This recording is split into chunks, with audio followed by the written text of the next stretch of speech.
Hello guys, welcome back to my YouTube channel. This is Amaraklo TV and I am the very lovely face behind the channel.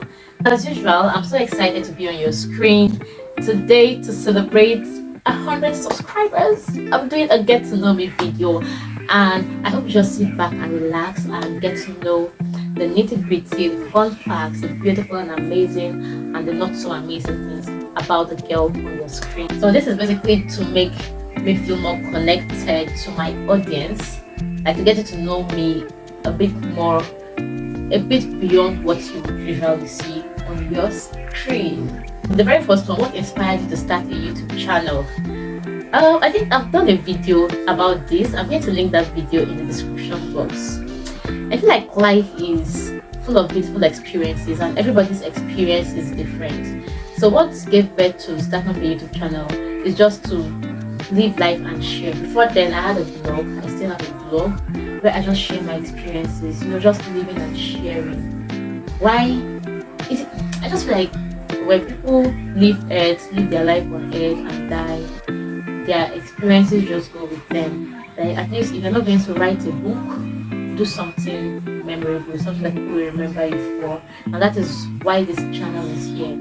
So even when I'm no longer here per se, the channel, the content can still be useful and valuable to someone. And apart from that, the fact alone that someone somewhere can be watching my content and relate to my situation, relate to my experiences, pick one or two things from it, I think that is enough. I might not be able to go all around the world just yet to make a meaningful impact everywhere around the world, but from my room, with my phone, with the channel, with the internet, I can be basically anywhere in the world, God helping. So this YouTube channel has started as a lifestyle channel, but I know that there is a lot of potential beyond what I am just doing today. So the way I look at YouTube channel is just like buying land. Yes, just like buying land on the internet. How do you balance your personal life with YouTube commitments? This is a very serious question because part of the reason why I've not been really consistent on YouTube is really because of personal reasons and work life. Because I have a day job, I've always had a day job even before I started the YouTube channel. So the YouTube channel started as a side something, as a side business or as a side puzzle or just as a side hobby. But then the dream is to integrate it or to graduate from that to becoming a full-time business.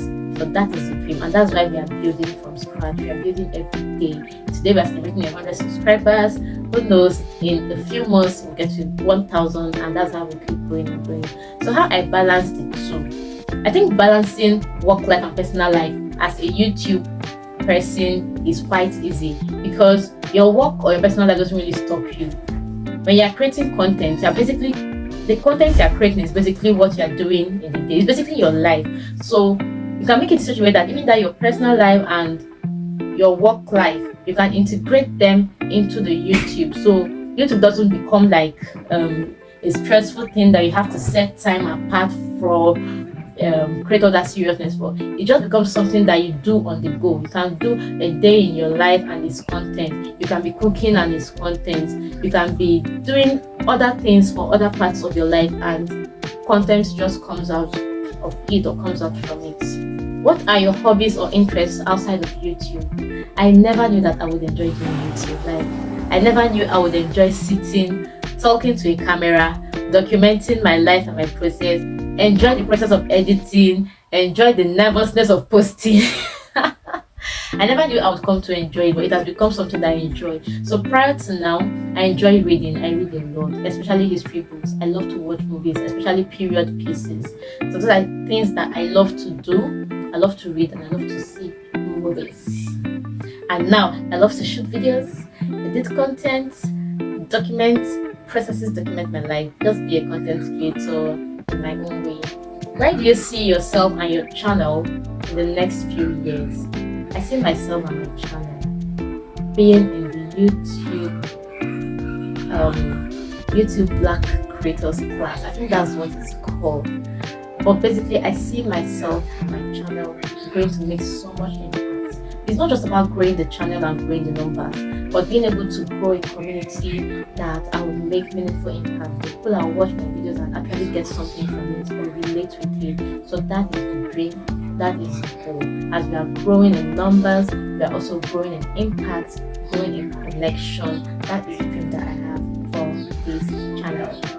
What is the most challenging thing about being a YouTuber and how do you overcome it? I think the challenging thing for me is definitely not recording the video, because I'm enjoying what I'm doing right now. Is certainly not editing, even though editing is tedious. Editing videos, editing a 10-minute video can take me more than one day. Yes. So I think the challenging part of it for me is finding motivation or finding inspiration. As this channel is basically just a personal or lifestyle channel, I don't really know my niche yet, so sometimes that gets me down. So I think one of the ways that I'm able to combat that is, instead of waiting for that mind-blowing idea to drop, I just document what is happening at the goal. Just document processes, short videos, a day in my life, what I'm cooking on, to somehow I'm able to document that. Or sometimes I just write about it. In the process of writing, ideas are coming up. Or sometimes I go to my YouTube channel, I check my track record, I look at how I started, look at how I am now. I go to my favorite YouTubers. There are YouTubers that inspire me on YouTube. So when I feel like I don't want to do it anymore, I go to their channels, I watch their videos, I even go to their old videos to remind myself that there's something called growth and that it is just a process. So now let's get into the fun experiences. So yes, because we're talking about fun experiences now, I decided to get more comfortable. So do you have any unusual or hidden talents? I'm a proofreader. It might not be very unusual, but if I'm looking at the text, my eyes are structured to pick out error, to pick out the I's that are not dotted, to pick out the commas that are not supposed to be where they are. Like I have that knack for proofreading text and editing work. If I'm reading a work that is not properly constructed, I can pick it out very easily. I just scan it and I see it. And I know not everybody can do that. So yes, it is the talent worth announcing. What's your go-to karaoke song? Can you give us a sneak peek? Of course, I've loved this song since secondary school. Breathless by Shane Ward. Share a quirky or embarrassing journey that happened during your YouTube journey. I think I'm yet to get any of that. A lot of things have happened, but I won't classify any of them as embarrassing per se. They are all part of my growth lessons. So yes, my favorite kind of movies. Recently I started loving new Nollywood movies. Yes, and I give kudos to Nollywood. We are doing a lot of good. Apart from that, I really love period pieces. You know, any movie that is dated in the, what do they call it now? What's that word? In the medieval era, you know, movies that the plot and settings are in the medieval era, you know, the ensure those 1800s, 1900s, you know, that period where there was no electricity, no technology, people rode on horses, no phones, it was letters. I love movies like that because they give me a sneak peek into what the world was as at that time. So I love those kind of movies. You see why this YouTube journey is even good though. Imagine in 2050 or in 3000s. If the Lord tarries, that's if the world has not yet come to an end. Of course, we are not going to be here. But if YouTube is still here, if the internet is still here, people that will be here at that time, our descendants that will be here at that time, they will have a sneak peek into what life was like in the 2000s. Am I making sense? Most definitely. So my favorite kinds of music are music that are uplifting. I don't like music that sounds like noise. Bagabom, go-boom, baka. I don't really like such music like that. When I'm playing music, normally music that are calm, that are uplifting, gospel, R&B, music that will not give me headache. Those are the kinds of music that I love. Then my kind of fashion, I love to be decent. I just love to be decent. I'm not a fashionista. I'm not a fashion pro in that sense. But whatever I'm wearing, I just love to be decent. Decency for me is classy. Where were you born and raised? I was born in Aba, Abia State, Nigeria. I was born on Wednesday morning, 7:45 a.m. Wednesday, 28th of February, 1996. I know you want to calculate my age in your head. Anyway, go ahead. Do you have siblings? If so, tell me a bit about them. Yes, I have siblings. I have two sisters. I'm the first. I have two younger sisters, and they are very unique in their own ways, and I love them a lot. I love them so much. What is your star sign or zodiac? Does it resonate with you? I'm not a firm or ardent believer in zodiac signs and all that. So my zodiac sign is Pisces because I was born on 28th of February, and some of the traits align with my personality, but not everything. And I cannot limit myself to some things because the zodiac sign says I have to be this, I have to be that. It's something that will not help my life or make my life better. I remove myself from the zodiac. What is your favorite childhood memory?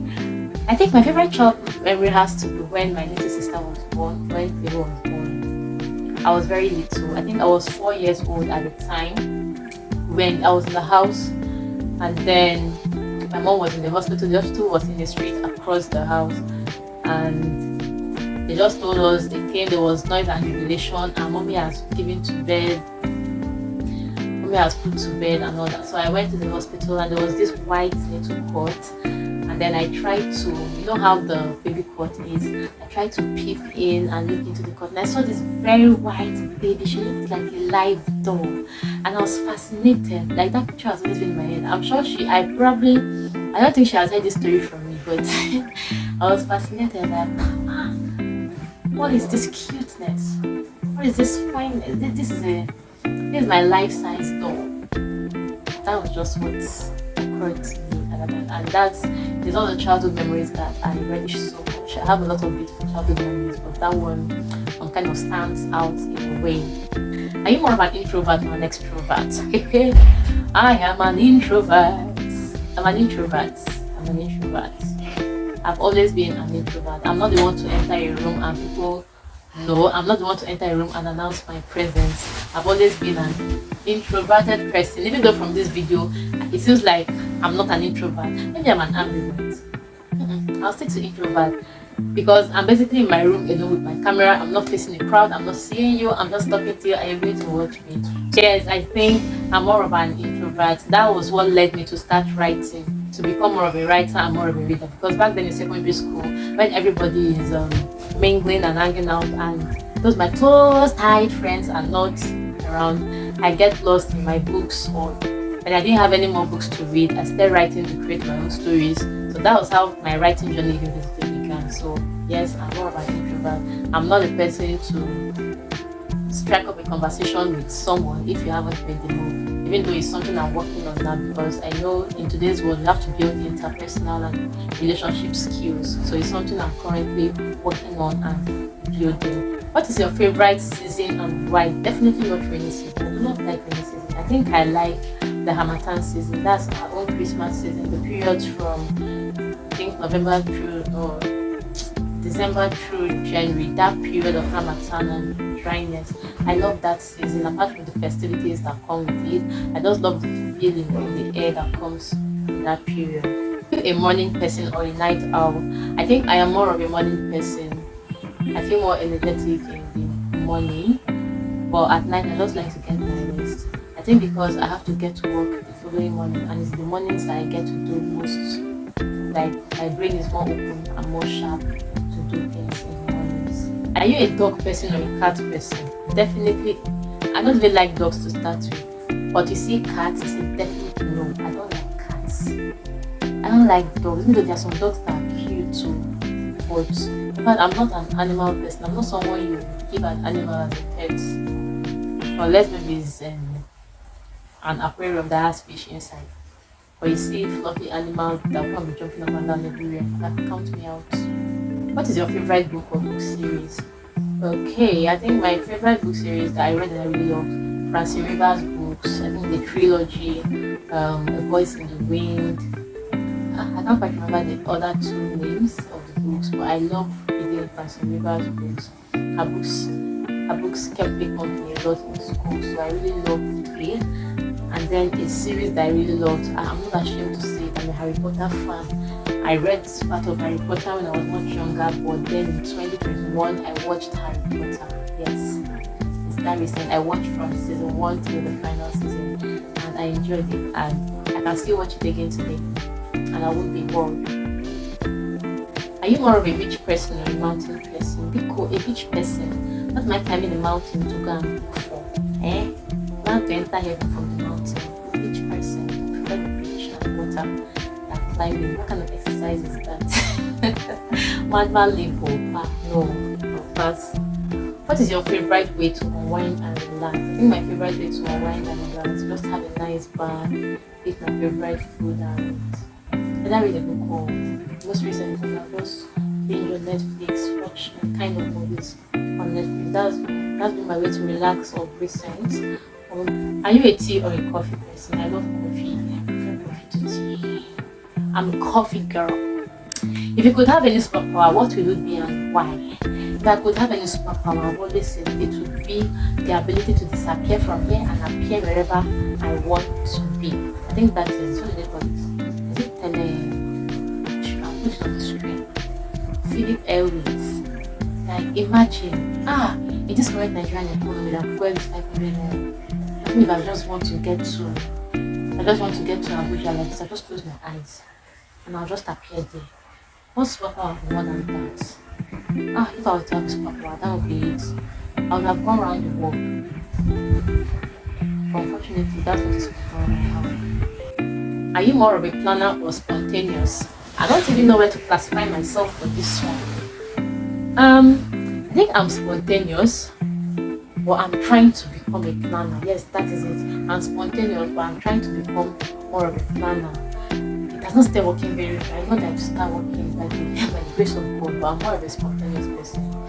But I'm taking active steps to become a planner because it's really going to help me to balance my life well and achieve a whole lot.